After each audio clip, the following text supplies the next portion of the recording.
Hey guys, welcome back. We're in the middle of probably the third segment here of roasting some chicken drumsticks. And one thing about cooking is you have to be ready to adapt to changes in what's happening with what you're working with. I noticed that we're not getting a lot of rendered fat from these drumsticks, meaning they're rather lean. So what I did was I actually added more butter to raise the fat content, and what I'm going to do here is try to agitate what drippings there are here and see if I can actually drizzle some of this melted butter back over the drumsticks themselves so that I can retain a little bit more moisture, as well as help crisp up the skin during the final process. So it is a little bit dark here, but I'm not the best cameraman with my left hand here, or spooning with my left and filming with my right. Either way it'll be one big mess. But you can see here I'm trying to apply the melted butter with the flavorings, a little bit of the Kirschmish dyer, sorry, mumbling, and trying to spoon it back onto each of the drumsticks here. Get a better angle on that.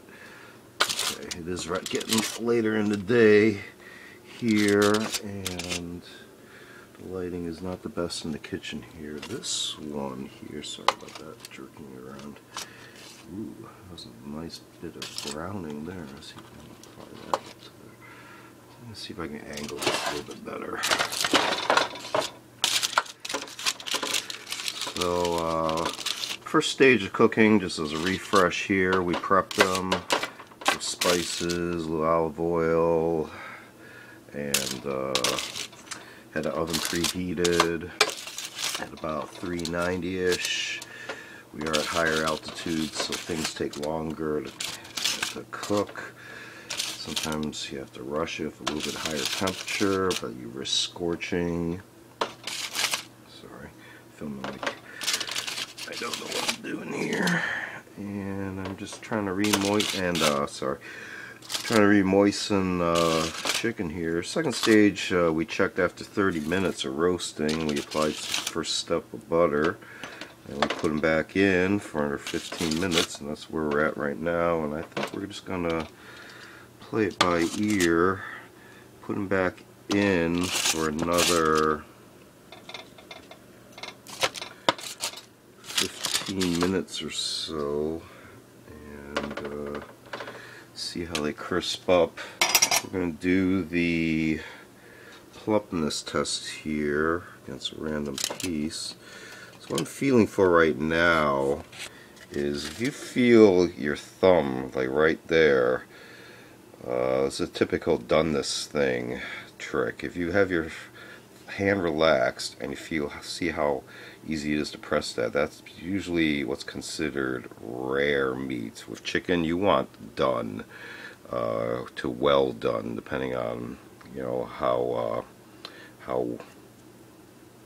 well you want the thoroughly cooked you want it to be.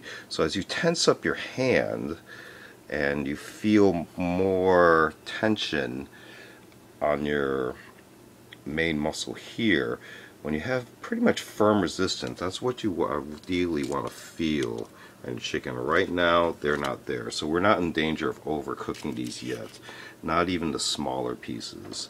This is the smallest one here. It is getting kind of done, so this one we may end up having to pull out a few minutes early, or it may be a more thoroughly petrified piece to gnaw on, almost like a chicken jerky at that point. But the secret thing is you can throw it in some water and some stock, and that becomes a pretty good soup ingredient right there.